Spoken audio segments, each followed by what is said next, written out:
Welcome back to EB Insights, the podcast for anyone responsible for developing or supporting their company's employer brand. I'm your host, Sondra Dryer. In today's episode, we welcome Jeff Lackey, a global talent attraction executive and host of the Growing Your Business with People podcast. Today, Jeff and I talk about the impact leaders have on employee engagement. This is the first part of a series we actually recorded on ways to effectively engage employees. So I hope you enjoy this discussion as much as we enjoyed recording it.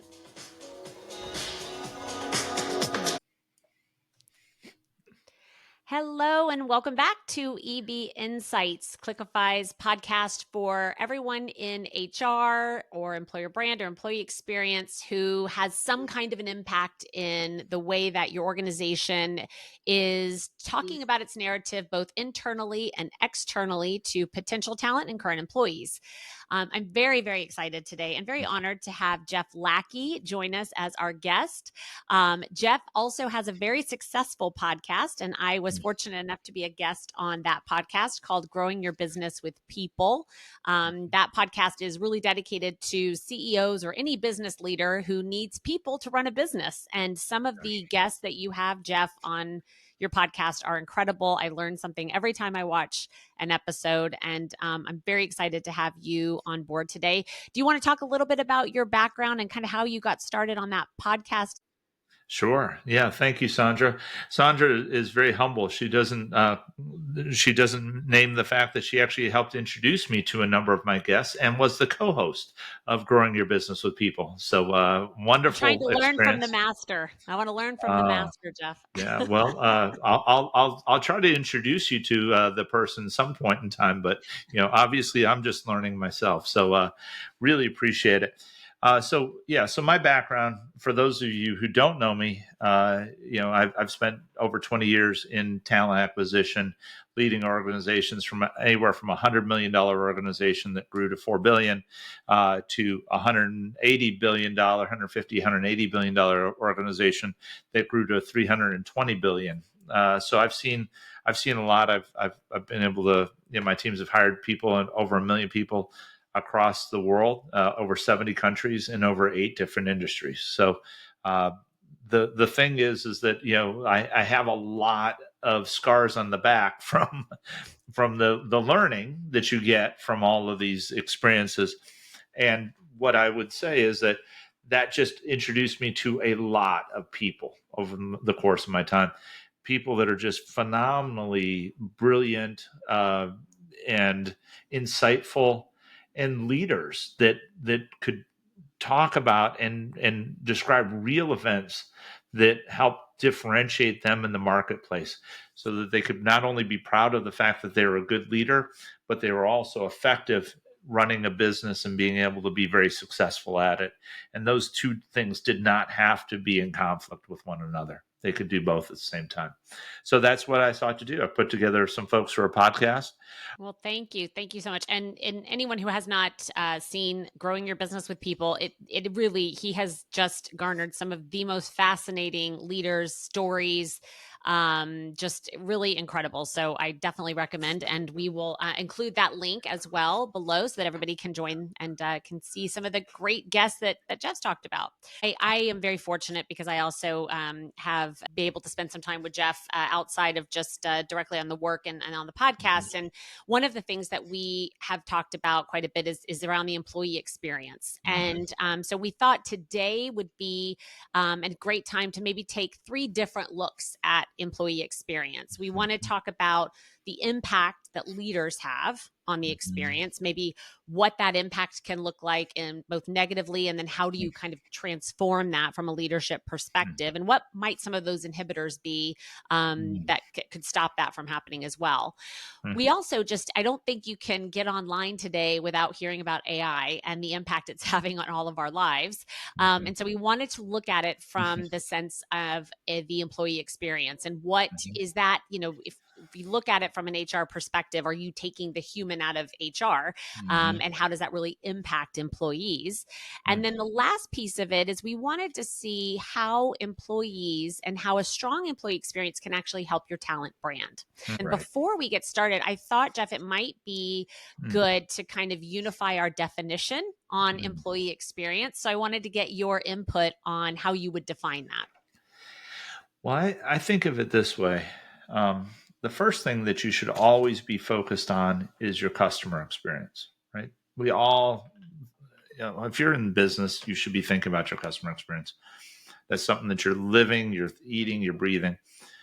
And the better you get at that, then you apply those same rules and you say, well, how we treat our employees will be a direct reflection of how they treat our customers.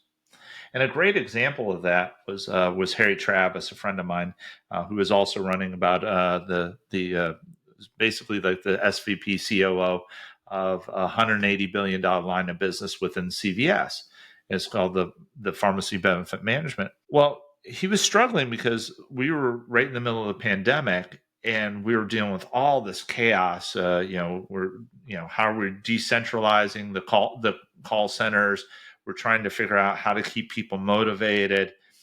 And he came up with the concept. He goes, I can't personally impact every single customer call center person myself, but I do know the people who can, the supervisors. So we're going to call this the year of the supervisor. We can't touch all these people unless we touch the leader Mm-hmm. that has the direct influence over their lives. Over the course, we got some of the highest net promoter scores that you've ever seen. They went up, they skyrocketed. And net promoter score, meaning the scores for the employees telling us about how good their experience was, as well as the customer rating experiences, because both of those went up together. And I think about employee experience and I say, that's the definition. Your definition should be tied directly to your customer experience. It's around how do they actually, by treating your employees amazingly well in the spirit of how they can serve your customer. That's the nature of what I would define a great employee experience. I'd love to hear from you, though, Sondra. You work in this space all the time. So, what are some of your thoughts there? I mean, I think that is, you've hit on a lot of the points there. In order to have a great experience as an employee, it very much depends on the experience you have on your team and your leader. And I think, I can say I've been in organizations and some where I've had multiple roles where I've had some of the best leadership and the best Mm-hmm. experience as an employee. And in the same company, I had the exact opposite Yes. because you go to a different leader and for whatever reason it's a different experience. And so it's when you talk about employee experience, it really is about your ability as a leader and how is the company rewarding leadership for being good leaders of people versus for business goals and business attributions. I remember talking to a very senior leader in the business, and we were talking about people and HR transformation. And, he said to me, listen, I'm not in this position because I love to lead and manage people. I don't. I'm in this Mm-hmm. position because I sell a lot of business and I am very successful at making this company a lot of business. Mm-hmm. He is in a people leadership role, but self admittedly doesn't want to lead people. So then you Mm-hmm. start to think about the experience his team is having, right? Because they're clearly with someone who is not, obviously not as interested, but probably not as adept at leading people as others would be. So it starts to really make you think about how does a company provide a consistent and strong employee experience when you have the colors of the rainbow in terms of the kinds of leaders that you have, Mm-hmm. and it can be quite challenging. And I just want to bring in a little bit of research that Gallup did in 2023. So compared to 2020, I said employees feel more detached and Mm-hmm. less satisfied with their organization, and they're less likely to connect to the company's mission and purpose or to feel that someone cares about them as a person. And they said this issue is particularly an issue for fully on site employees whose jobs could be done remotely. Mhm. said in 2023, 33% of employees were engaged, only 33% of employees. So you think about, well, what does that matter? Well, then the next statistic is that not engaged or actively disengaged employees cost about 1.9 trillion in Mhm. lost activity. Mhm. So I wonder if there is, you looked at sort of pre-pandemic and then during the pandemic, companies made a lot of modifications to their business model, especially when it came to remote working, employee well-being, and health. There was a lot more growth and development opportunities. People were Sure. understanding that people were going through things emotionally and really needed to think about their well-being. And now those things are starting to get peeled away from Mhm. the businesses. People are having to come in either to hybrid or fully on site roles. Some Mhm. of those well being programs have been stripped away. It's as if Yeah. that was only a moment in time and not Right. something that is fully lived and felt in the culture. So I wonder, Mhm.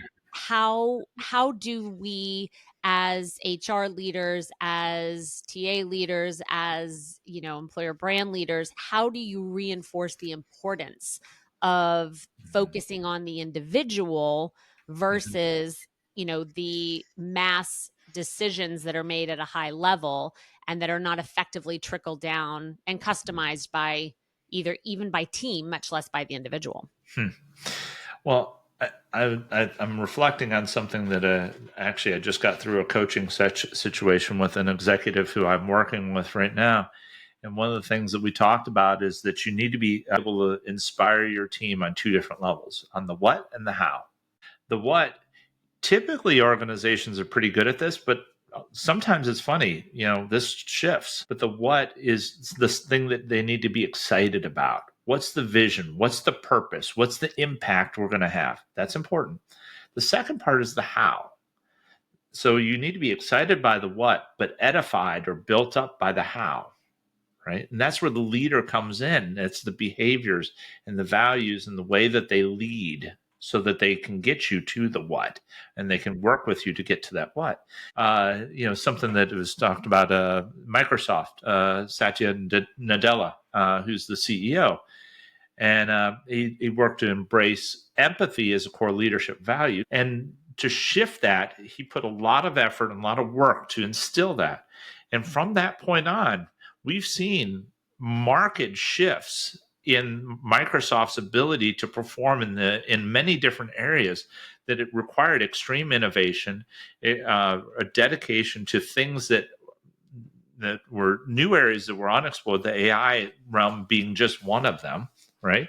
And it created a more positive, more engaging work environment.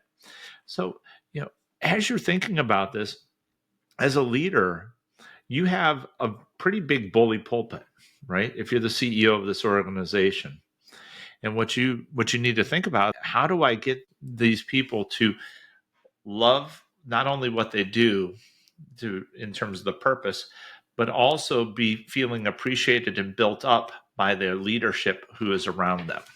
Leaders must be eating, drinking, and sleeping this just as much as they need to be thinking about that customer experience. Because you can't always touch a customer. You can't always see a customer, but every leader can talk with their first line employees and let people talk to you on an interpersonal level about things that are happening, and you will find out what really people think about the decisions you made, the strategic direction that you're going. I'm curious, Sondra, as we kind of talk about this, what's your take on on the employee experience and the really what the business leader should be thinking about? Well, I know a while back, you and I had done a podcast with William Aruda, who Yeah. is sort of one of the founders of personal brand, and one of the things that we talked about in that podcast was this sense of belonging, and how DE and I became DEIB, the Hmm. B being belonging, and really to me, and it does hit on your empathy point as well, but it's the ability that an employee has to feel that they can bring themselves as they truly are, their authentic selves, to work. Hmm. And when I think about leadership and what some of the important aspects of being a people leader Mhm. is allowing that space for individuals on your team to bring their authentic ideas, perspectives, questions, concerns. One of my big pillars when I started to be a people leader Mhm. is I love to play in the sandbox, and I love to throw spaghetti on the wall, and I love to hear a differing opinion. And the ground rules were always, as a leader of the business, I will have the final decision to Mhm. make because it will rest on my shoulders. But bring Right. me why you don't think this is the right decision, or bring me an alternative perspective. And more often than not, we will work on that alternative idea to come up with something so much better than what we had started with. And I think Mhm. there is, in what I see as a potential impediment, is the fear that a leader might have to, entertain something that they haven't thought about, or to entertain alternative ideas, and they don't allow that sort of playing Mhm. in the sandbox mentality. And to me, that's some of the best time you have at work, is when you have a problem that you're trying to solve and you don't have a leader dictating exactly how to do it, but Mhm. you're able to use your ability and your experience to think about different perspectives. And I've seen some leaders that do that great, and I've seen some that have no interest in that whatsoever. And I think that all goes back to that sense of belonging. I'm at a company that doesn't want to hear my perspective and just wants me to take the orders, then do I want to be here? And some people do want to work that way. Some people do want to just have it, just tell me what I need to do. Let me crank it out. And let me get back to my personal life. Others want to feel that they're a part of something, and that they are part of that process, and that their ideas are being respected. So I do think that that sense of belonging is very important. And it goes back to my original point of, Mhm. not all successful business leaders are Mhm. successful people leaders. And Right. maybe they shouldn't all Mhm. be in charge of people. Mhm. Maybe some leaders should be in charge of the business aspects and the operational piece of it, and then other leaders are on the people development leadership path. Maybe they don't have to Mhm. do everything, because as we all know, we can't do everything perfectly. So maybe there should be a delineation between who is managing your people and who is managing the business, and how those work together to make sure they're reaching the same goal. Mhm.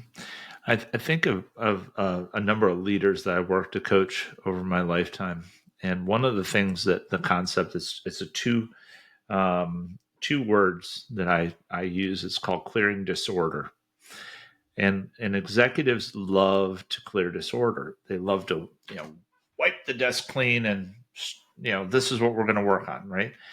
And this is the direction we're going to go. Let's march. Let's go execute, right?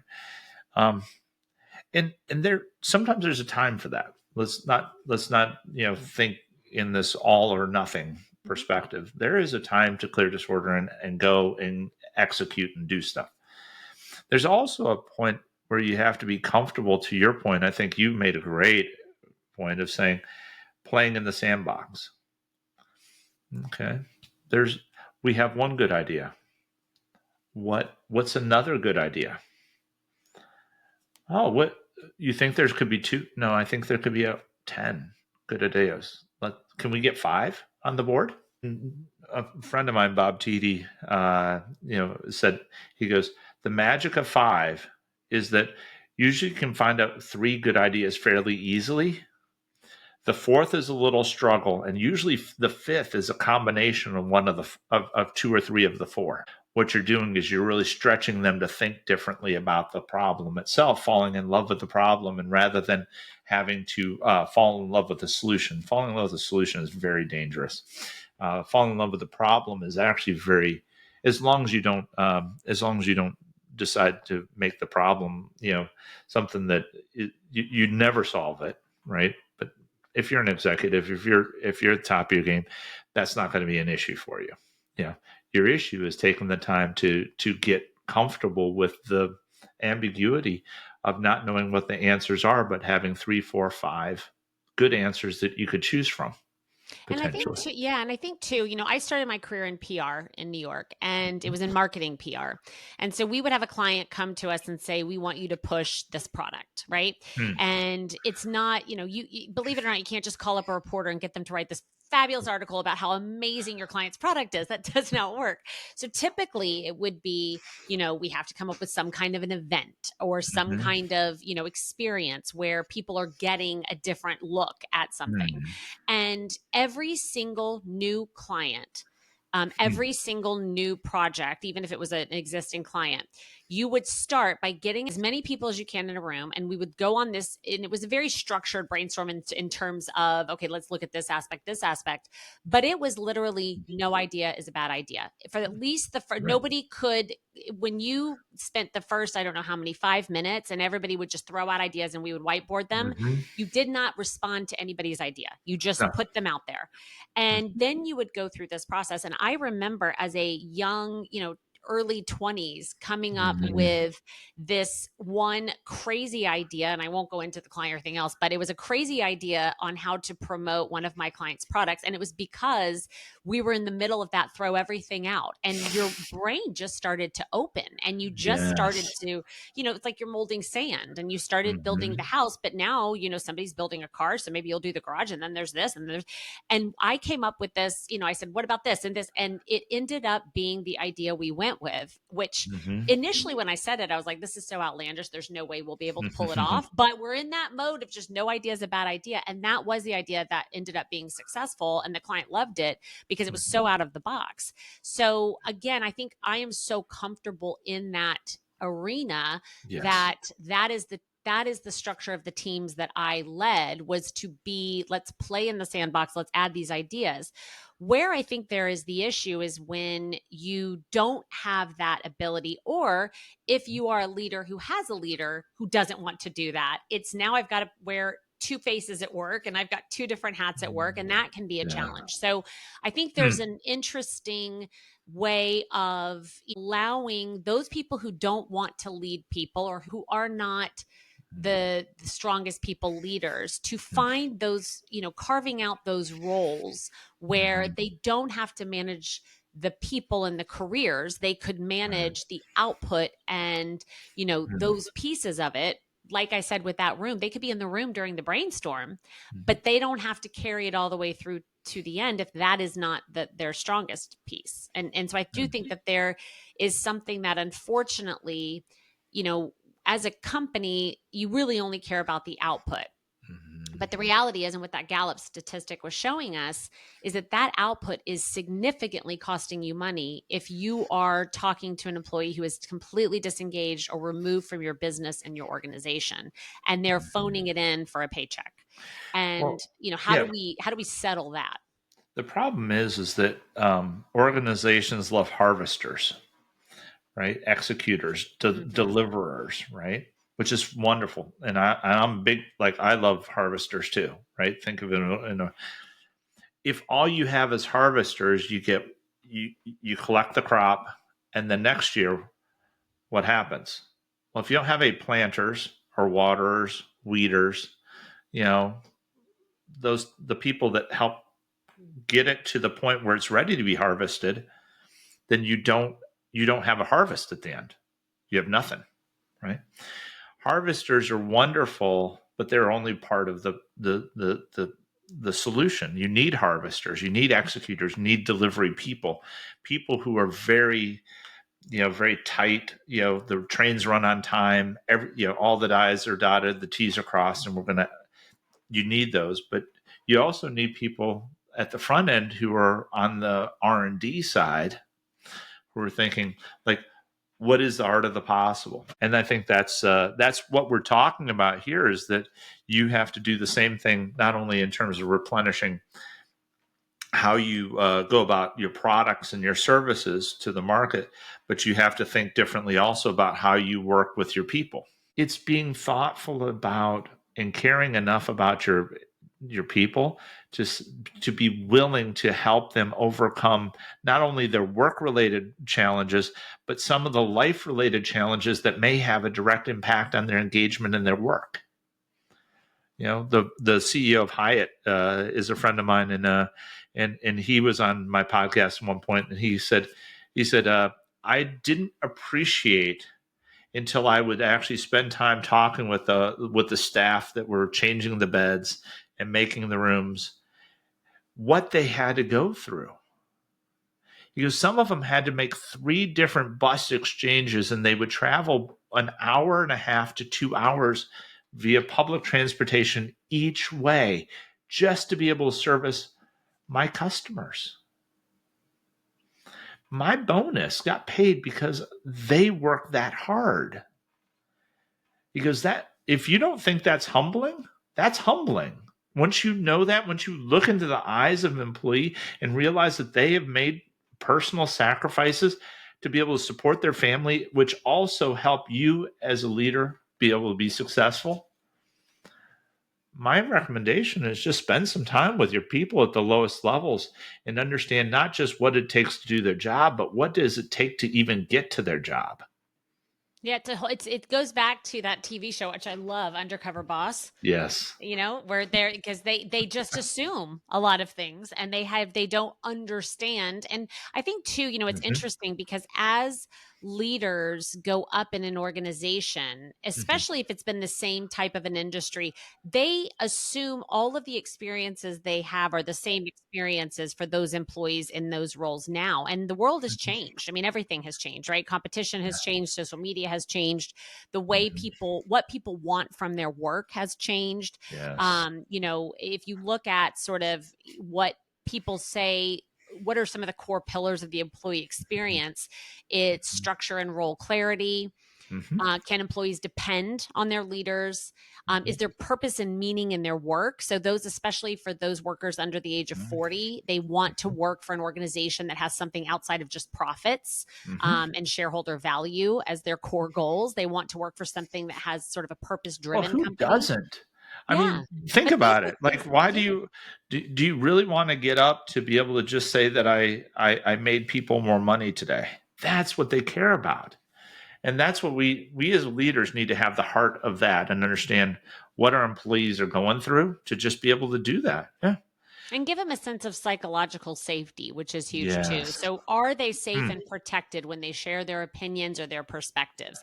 A, Hmm. is anyone even asking them? That'd be number one.